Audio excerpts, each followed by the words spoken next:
Soul Mirror, where we reflect on the deep connection between belief, body, and becoming. I'm your host, Shreya. Today, we are joined by Stacey and Justin from Fortify Health Coaching, two powerhouse mindset coaches changing the narrative for high performing women. Their work bridges functional health and mental resilience, cutting through wellness fluff to deliver straight talk to the transforms. If you have ever felt betrayed by your body or burned out by trying to fix it, this episode is your permission to sleep to the heel with compassion and not control. So welcome Stacey and Justin. I'm honored to have you on my show. We're thankful to be here. We appreciate you. Absolutely. Thank you so much. And Stacey, Justin, when women come to you, what usually the first mental block standing between them and the real healing? hmm So I'm going to sound smart here for a second. The word for this, what they come to us with, is called a telephobia. And what it Okay. means is the fear of not being good enough. Okay. And Mm, so yeah.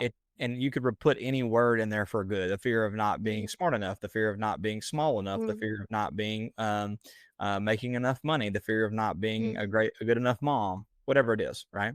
mm. And so Yeah. when they come there with that, they don't know that that's what it is, but there's a Yeah. recurring story or stories, more likely, that are revolving in their Mm, mind. And that mental chatter, those mental stories are making its way into their language, so the yeah. way that they speak, and it's also making its way into their writing. So the text messages that they send, the emails that they write, even their journaling practice or whatever they Mm, might write on pen and paper, um, that mental block of not being good enough or not being blank mm, enough, whatever that is yeah. coming through in their language and sabotaging all their efforts, in subtle ways. It's like death by a thousand cuts in very subtle ways, to where it actually detracts or distracts Mm, them from where they actually want to go, whether that's a fitness thing mm. or making more money or being a better mother or wife.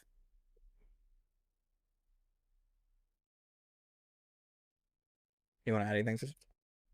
Again, I even add one of the biggest challenges is Mm. pressure. Not only am I Yeah. not good enough, but the pressure to be good enough drives the cycle. So that's the Mm, biggest inhibitor of I should be able to do everything. I mm, should be able to handle this all. And mm. that pressure dry is really the disconnect from what they want. Yes, yes. That's so true. And why do so many high achievers struggle with giving themselves the permission to rest or slow down? I've got one word for you. We really like control. We really like control because this is who I am and who I am still unbecoming, which is why Mm, we can coach it. Is that if I'm not productive, what's my worth? yes. If I value my work ethic, Mm, then rest has no worth. It's laziness. And so if I keep going and keep proving my worth, my value, then I have some sense of purpose. And so yes. for the high achieving, high functioning woman, we are very much what we produce. How much can we do? How quickly can we do it? And how long can we sustain it? Because if we stop, everything falls apart. We've crafted a life where we are the strongest, the most dependable, the most resilient, and that works really well until it doesn't. And if I slow down and if I stop, if she stops, then the world crumbles because we've created an ecosystem in our relationships and our families and our businesses where just give it to her, she'll do it. Yeah. And we will. Yeah. And we will beautifully. uh, now combine the need for control with the comparison game. So they go out and they see other women who are in their same they relate to on social media, in their Yeah. local community, in their church, in their friend group, whatever it is, and they're like, oh, I want to be like that. Like, I don't do enough because I'm not doing that, right? Or, they're such a great XYZ and I'm not a great XYZ, whatever that thing is that they want to become, right? They're such a great mom. How can I do Mm. better? How am I going to be a great mom, right? They prepare all of their kids' food from scratch at home, and I buy my kids stuff at the store, right? Like, whatever the thing is, and I know, some of it sounds silly, but it's that stuff times 100, right? You do that enough days in a row, you start to believe that story.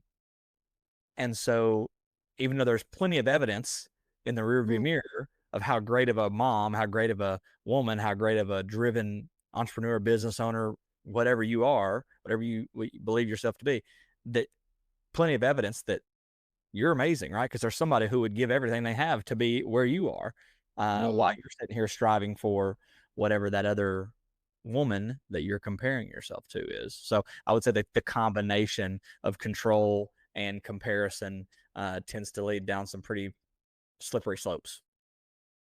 Yeah, yeah. I think so many of them just busy doing their job or just playing their duty that they forgot that uh, healing is a very important part of their life, and that has to be in their to-do list. And thank you for sharing that also. So you guys often say we mix the science with the story. So can you break down that how do you balance the functional data with the mindset coaching? Yeah, absolutely. So I'll take the first crack at it here. Go for it. Um, the story is where the things start. Okay. That's really the origin of a lot of all of the symptomatic things that pop out in your body, whether that's a skin issue, a gut issue, a um, adrenal or thyroid issue, those type of things that we see. Um, that where it starts to mix is that story. Like I said before, it's a revolving story. It's a thing that comes, it's the same thing all the time. That what you wake up on trial in your own head and you go to bed feeling not good enough because you haven't gotten everything done, right? Mm. That's the typical cycle. And so you do enough of that, right? And your body learns, like your nervous system is where that a lot of that communication happens. Your nervous system starts to send out those signals from the brain that, like, hey, she's obviously either running from something or running to something, right? And so that communication signal spikes cortisol, right, which is the hormone for fight or flight, consistently, and lowers your ability over time to rest and digest well. You just, when you don't practice it, your body gets out of rhythm, right? And it doesn't do it very well. And so that leads to digestive issues, obviously, right? Still got to eat food.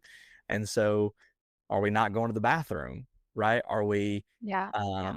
Are we noticing that we get heartburn or bloated more often, those type of things? So we start to see these stuck stories in people's head lead to indigestion, right? We call it, I mean, like, that's one symptom. And so that's how you mix the physical and the mental. There is, oh, so what you're telling me is you keep replaying this thing that happened when you were 8 years old, and you also take a bunch of over the counter digestive aids to try to get you to go poop, right? Mm.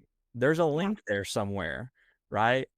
Psychological and emotional indigestion are very real, and they are very much related to physical indigestion. Mm.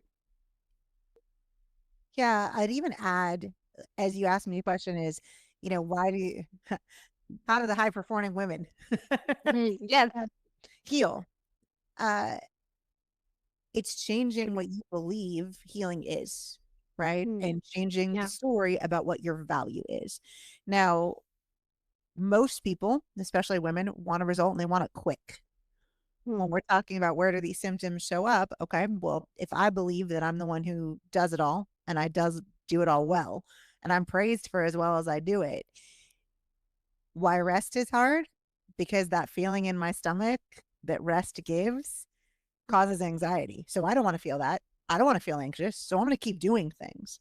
And eventually, as I keep doing things, my stress level increases. And what just was an upset stomach now is headaches.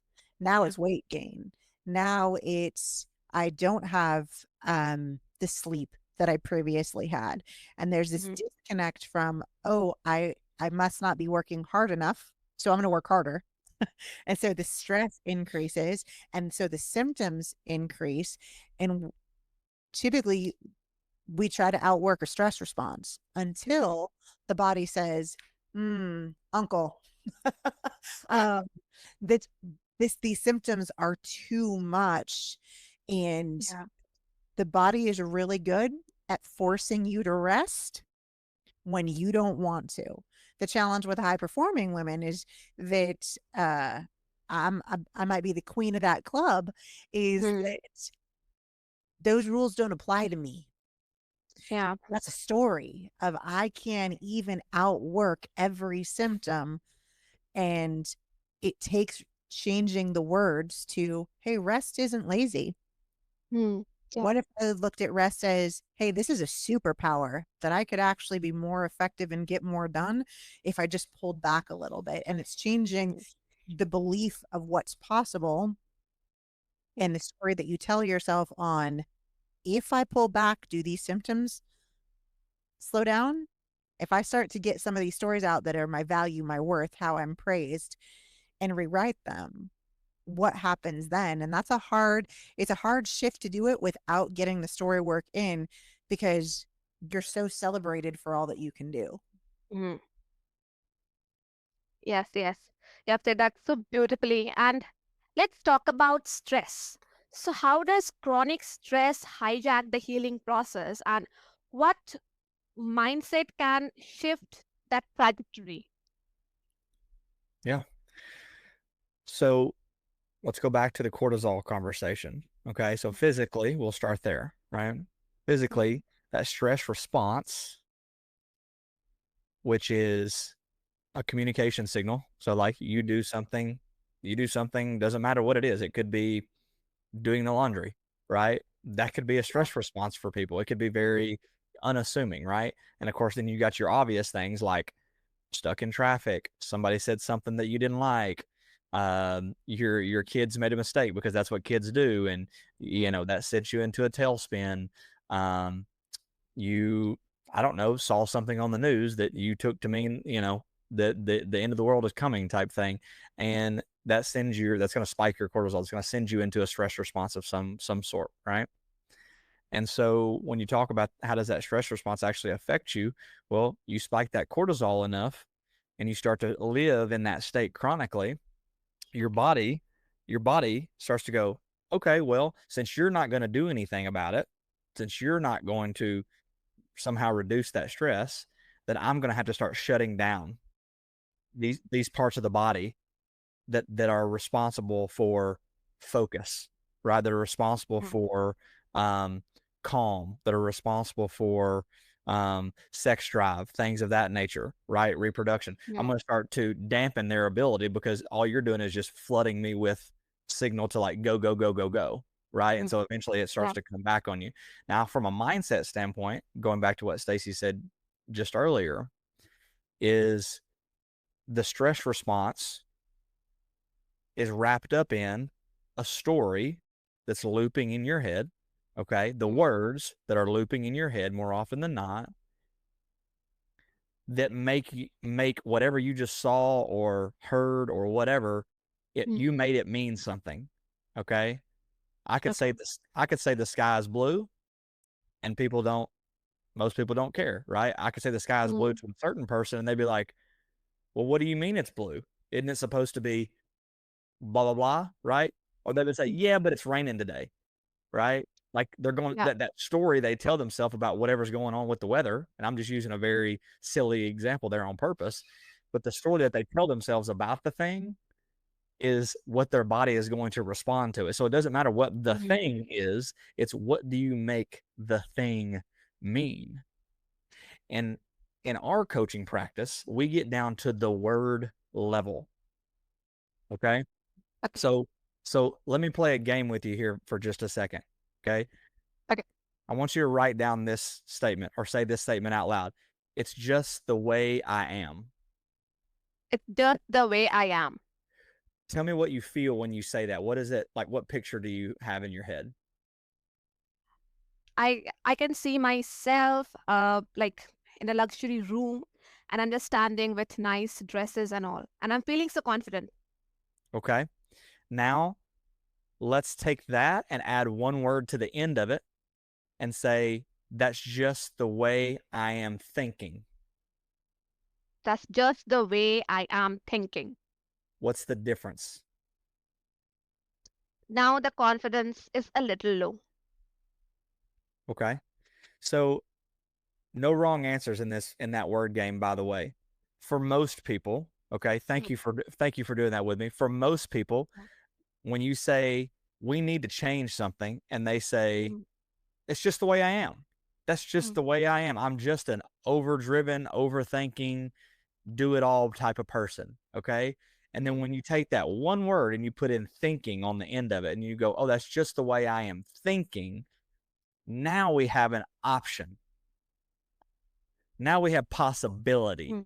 And you can go, "Oh, so if it's just the way that I am thinking, then there's a choice that I could think differently, right? I could do some things differently." And in our practice, it's going to come down to the words that people use more of and why, and the words that people use less of and why. And so when you want to tie in how does stress and mindset go together, well, the words that you use most often are what driving your stress response, because you're making something mean something. That's what we do as humans. We make things mean things. Okay. We're professionals at it.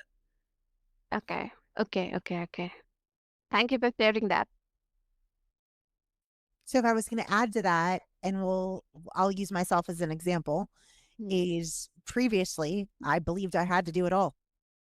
It's just the way I am. I'm driven. I'm an overachiever. I can do it all and do it well and handle everything on my own.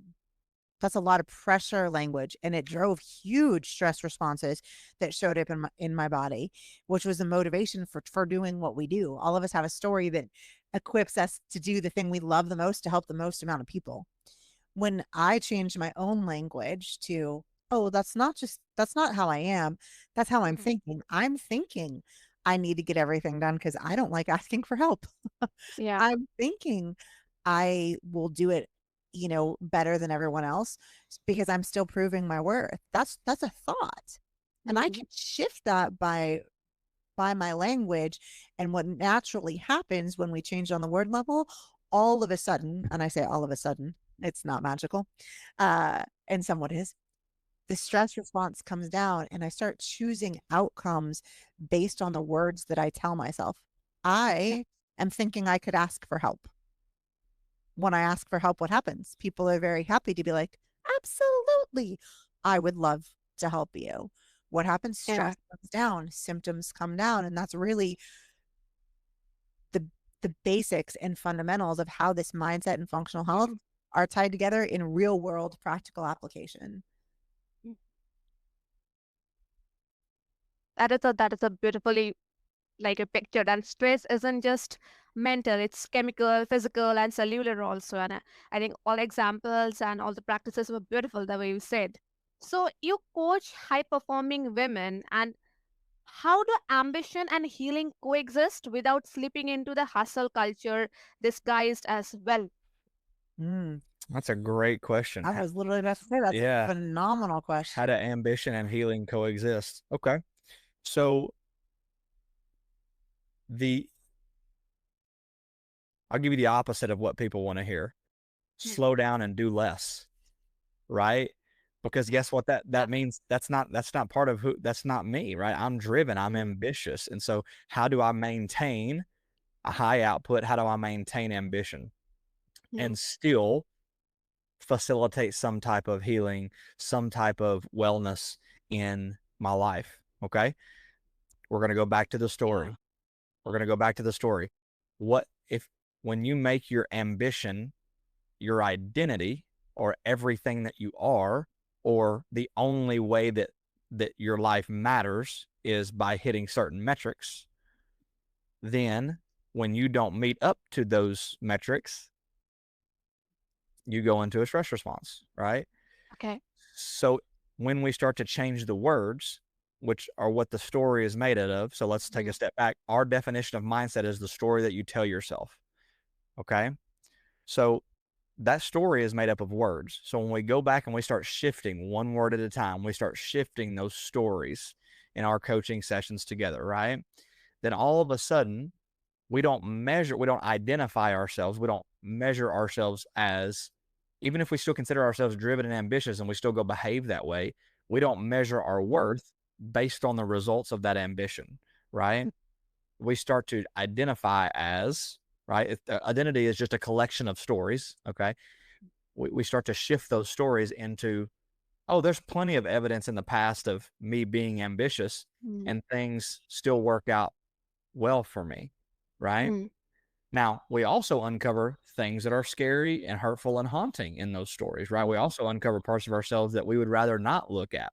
Okay. So, how do you heal and have ambition at the same time is really going to come down to how much are you facing the parts of yourself that you would rather not talk about, right? While also improving the way that the lens in which you see your current situation, right? Using different words Mm. so that you train your brain to go, oh, this doesn't mean lazy. Okay. Yeah. Going for a walk instead of going for a run, I was making that mean lazy. Okay.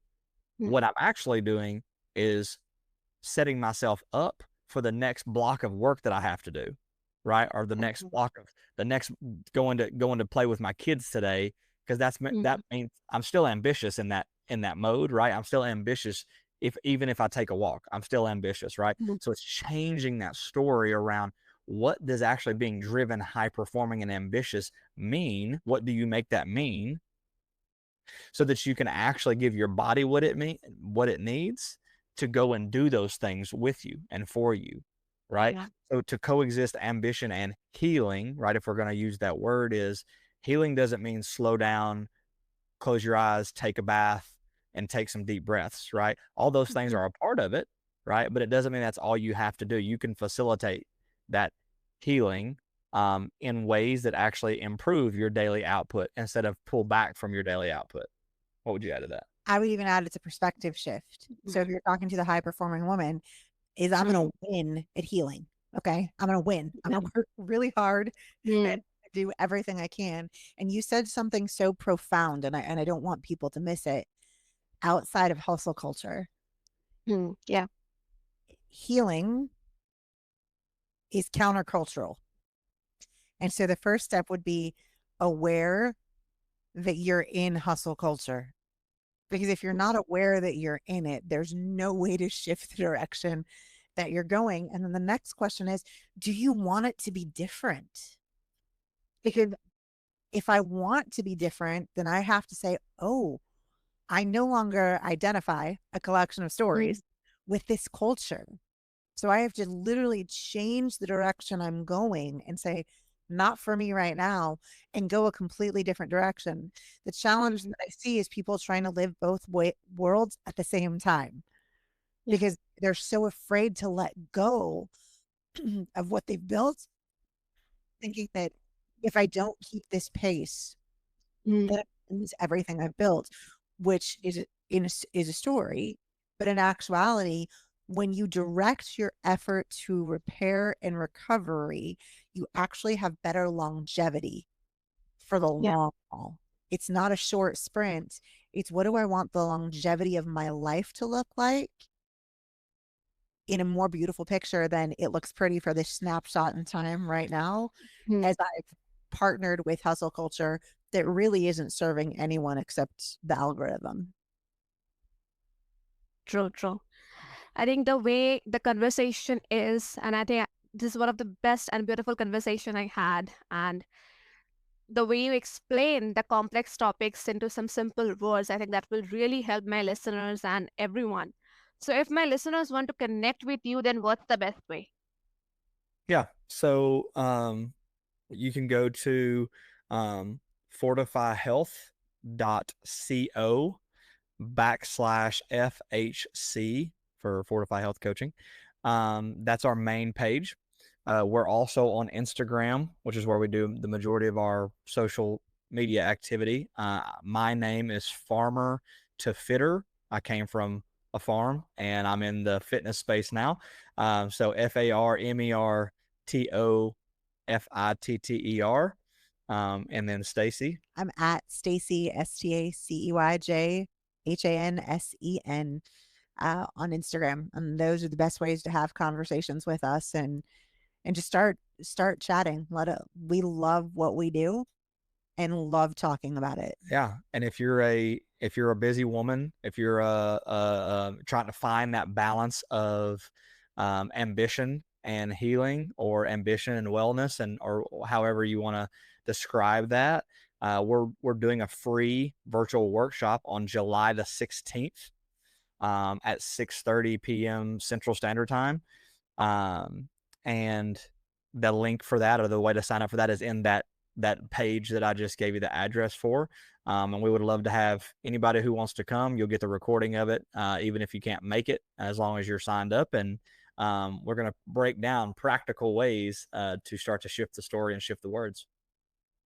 Yes, and I will make sure to attach all the details and links below so that my listeners can find them easily and get in touch with you. And with that, we have come to the end of the show, and this is a wonderful conversation with you guys. And to my listeners, in a world full of quick fixes and loud advices, Stacey and Justin remind us that healing starts from within, with curiosity, compassion, and the courage to rewrite the story. Your mindset isn't just a tool, it's a foundation. So today, choose to see your body not as a problem to solve, but a partner to trust.